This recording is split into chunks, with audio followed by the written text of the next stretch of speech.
اعوذ باللہ من الشیطان الرجیم، بسم اللہ الرحمن الرحیم۔ السلام علیکم ورحمۃ اللہ وبرکاتہ۔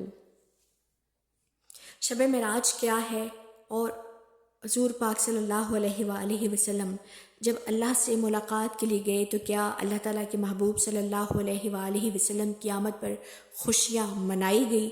اسی بارے میں آپ سب سے بات کرنا چاہوں گی، ذرا سماعت کیجیے گا کہ معراج کی رات سرور کائنات کا اعلیٰ استقبال ہوا، افلاک کو سجایا گیا، ہر آسمان پر آپ صلی اللہ علیہ وآلہ وسلم کا استقبال تھا، ملائکہ آسمان کو حکم ہوا آج تمام آسمانوں کو اچھی طرح سجا کر ان کے ہر دروازے پر خوبصورت اور خوشنما صحرابیں کھڑی کر کے ہر صحراب کی پیشانی پر کتنے لکھ کر آویزاں کر دیے جائیں۔ پہلے آسمان پر کندہ کیا گیا، هو الذی بعث فی الامیین رسولا منہم یتلو علیہم آیاتہ۔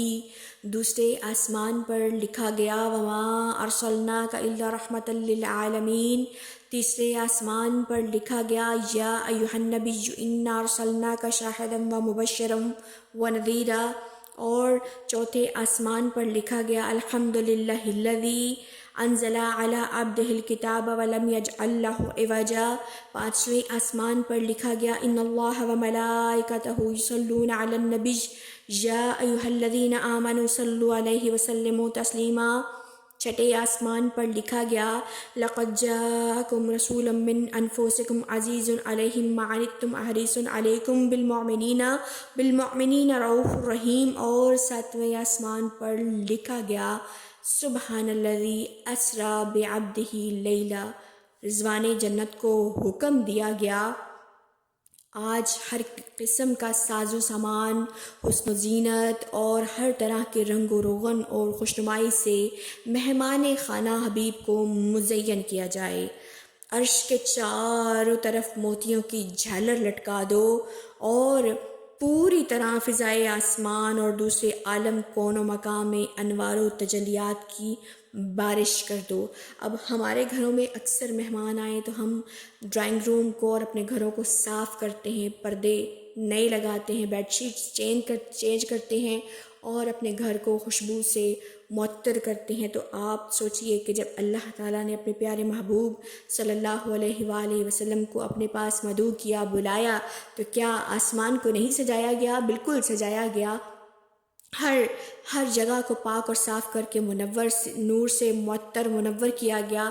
آج اللہ فرماتا ہے کہ آج ہر قسم کا ساز و سامان، حسن و زینت، ہر طرح کے رنگ و روغن اور خوشنمائی سے مہمان خانہ حبیب کو مزین کیا جائے۔ عرش کے چاروں طرف موتیوں کی جھالر لٹکا دو اور پوری طرح فضائے آسمان اور دوسرے عالم کون و مقام میں انوار و تجلیات کی بارش کر دو۔ مہمان کے آنے کے تمام راستے پاک اور صاف کر کے عطر سے معطر کر دو۔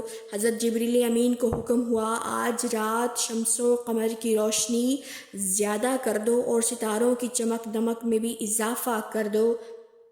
اور جبریل امین عرض گزار ہوا الہی کیا قیامت قریب آ گئی؟ فرمایا نہیں، آج کی رات میرے اور ابو طالب کے در یتیم کے درمیان راز و نیاز کی رات ہے۔ اے جبرائیل، آج کی رات رحمت کے دروازے کھول دو اور عذاب کو اٹھا دو۔ پھر ملک الموت کو حکم ہوا اے عزرائیل، آج کی رات کسی کی روح کو قبض نہ کرنا۔ سبحان اللہ، اللہ تعالیٰ نے اپنے پیارے محبوب صلی اللہ علیہ وسلم قیامت کی خوشی میں سب بہارے بر اللہ تعالیٰ نے سب کو حکم دیا کہ ہر طرف نور ہی نور کر دو، جنت کے دروازے کھول دو، جہنم سے عذاب اٹھا دو۔ اور آج کی رات وصل و ملاقات کی رات ہے۔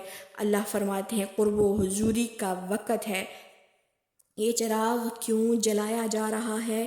یہ فرش کیوں بچھایا جا رہا ہے؟ یہ عرش کیوں سجایا جا رہا ہے؟ ستاروں کو کیوں چمکایا جا رہا ہے؟ افلاک کو کیوں سجایا جا رہا ہے؟ اس لیے کہ محمد کو بلایا جا رہا ہے۔ سبحان اللہ، اسی لیے کہ محمد صلی اللہ علیہ وسلم کو بلایا جا رہا ہے، یعنی باعث تخلیق کے دو عالم، فخر نبی آدم، سید المرسلین، خاتم النبیین، المسلمین شفیع المذنبین رحمت للعالمین ہادی السبل ختم الرسل آ رہا ہے۔ معراج کی رتیا دھوم چتھی ایک راج دلارا آوت ہے، لولاک کا صحرا ہر سو ہے، وہ احمد پیارا آوت ہے۔ دھرتی سے اٹھا آفاق چڑھا، ممتاز یہ گل تھا چاروں طرف، اور حق سے ملنے صلی علی سردار ہمارا جاوت ہے۔